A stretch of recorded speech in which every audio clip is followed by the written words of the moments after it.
kawasan Batik terus nih, daerah Cilegon. Yuk ikuti saya guys, ayo. Udah. Selamat siang teh. Di sini saya saya pakai nama saya dulu ya. Nama saya Erpianti Ibrahim, asal saya dari Universitas Politeknik Akbar Surakarta. Di sini saya akan menjelaskan tentang donor darah. Nah, dari TPK 2 udah pernah donor belum sebelumnya? Belum pernah. Di sini saya akan menjelaskan manfaat donor darah. Yang pertama, kondisi fisiknya harus dalam keadaan sehat, jasmani maupun rohani. Terus kalau misalkan umurnya 17 sampai 60 tahun. Nah, memiliki berat badan 45 minimalnya. Kalau misalkan lebih dari itu juga nggak apa-apa sih. Nah, terus kalau untuk manfaat buat kita sendiri, yang pertama buat kesehatan jantung kita, terus dapat membantu orang lain juga kayak gitu. Nah, terus kalau misalkan untuk buat kita sendiri lagi, bisa mengetahui penyakit yang ada dalam tubuh kita. Yang pertama ada penyakit HIV, sifilis, HBsAg, hepatitis. Assalamualaikum warahmatullahi wabarakatuh. Waalaikumsalam warahmatullahi wabarakatuh. Perkenalkan, nama saya Erpianti Ibrahim, asal saya dari Maluku. Saya dari Universitas Akbar Surakarta, Prodi D3 Teknologi Bank Darah. Di sini saya akan menjelaskan tentang donor darah. Ya, apa itu donor darah? Donor darah itu proses pengambilan darah secara sukarela, terus disumbangkan buat pasien yang membutuhkan. Kalau misalkan masnya mau donor, ada syarat-syarat donornya. Ya. Gimana? Jadi yang pertama syaratnya itu harus sehat jasmani rohani. Yang kedua, berat badannya 45 minimal. Yang ketiga, umurnya 17 sampai 60. Kalau misalkan dianya baru pertama, berarti umurnya nggak boleh melebihi 50. Jadi batas untuk maksimal donornya yang baru pertama harus 50 tahun, nggak boleh lebih ke atas. Kalau misalkan dianya udah rutin donor 3 bulan sekali, donornya boleh dari 17 tahun sampai 60. Itu boleh. Nah, kalau misalkan syarat selanjutnya itu nggak boleh minum obat selama 3 hari. Kayak misalkan dianya mau donor nggak boleh minum obat kayak gitu. Ini saya mau nanya dong, Bu. Nah, boleh. Saya kan peminum alkohol berat ini, tapi saya minumnya mahal, mabuk gitu. Tetapi pada saat pagi kalau tensi normal, apakah itu saya bisa donor atau gimana, Bu? Kalau misalkan baru mengkonsumsi alkohol semalam, besoknya mau donor belum boleh, ditunda dulu. Nanti seminggu atau 3 hari kayak gitu udah. Kalau misalkan mau donor boleh kayak gitu, tapi jangan pas malamnya minum besoknya mau donor, itu nggak boleh, nggak dianjurkan ya. Nanti maksudnya ada kayak reaksi kayak gitu ke pasiennya yang menerimanya kayak gitu. Oh gitu ya, Bu. Terima kasih informasinya, Bu, berguna banget buat saya, Bu. Di sini saya akan menjelaskan tentang manfaatnya, boleh ya. Manfaat donor darah yang pertama, untuk keseimbangan jantung kita kayak gitu. Nah, yang kedua, agar kita bisa mengetahui penyakit yang ada dalam tubuh kita.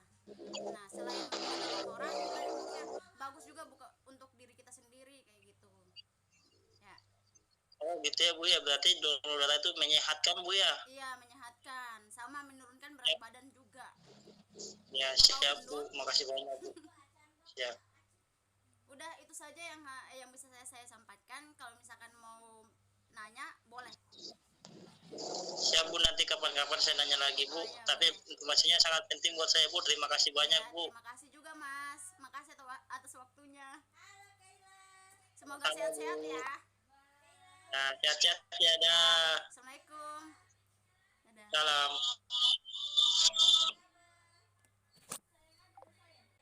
Saya dari Politeknik Akbar Surakarta, prodinya D3 Teknologi Bank Darah. Di sini saya akan menjelaskan tentang donor darah. Apa itu donor darah? Donor darah itu proses penyumbangan darah.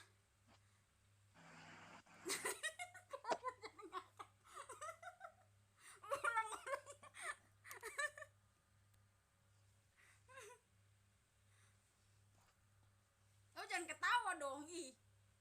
Apa yang ketawa? Jangan marah-marah.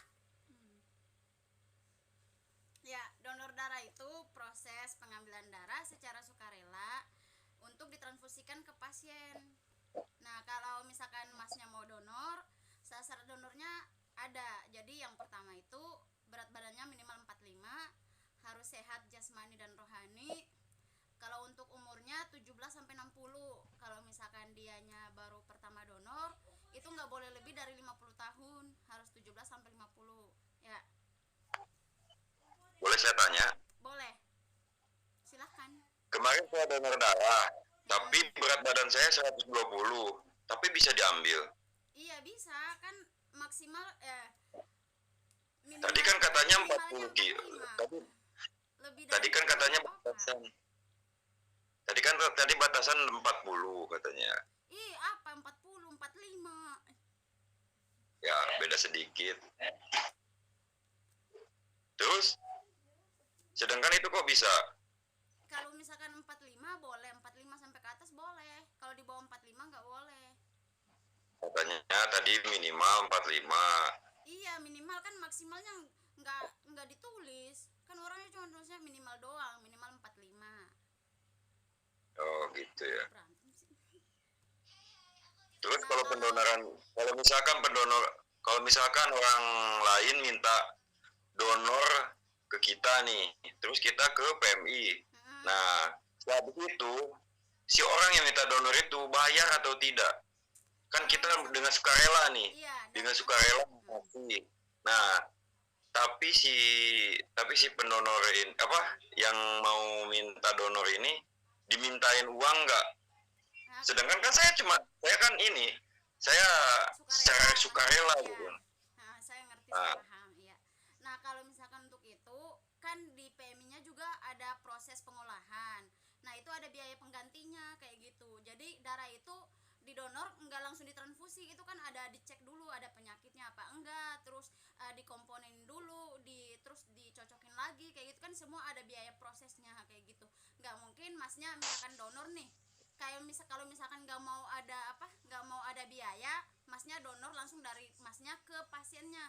Kalau misalkan ada apa-apa sama masnya, kayak misalkan punya penyakit HIV, itu kan bahaya buat si pasiennya kayak gitu. Jadi melalui PMI itu karena harus ada yang diperiksa, kayak misalkan penyakitnya kayak gitu. Berarti sama aja dengan Sama aja dengan apa? beli.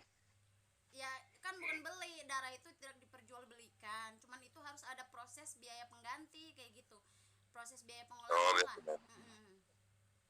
Terus kalau buat yang si pendonor itu gimana? Kalau untuk si pendonor kan dia kan secara sukarela, jadi maksudnya biar dia itu manfaatnya, kalau untuk si pendonornya nih, dia bisa mengetahui penyakit yang ada dalam tubuh dia, kayak misalkan penyakit HIV, HBsAg, hepatitis B, hepatitis C,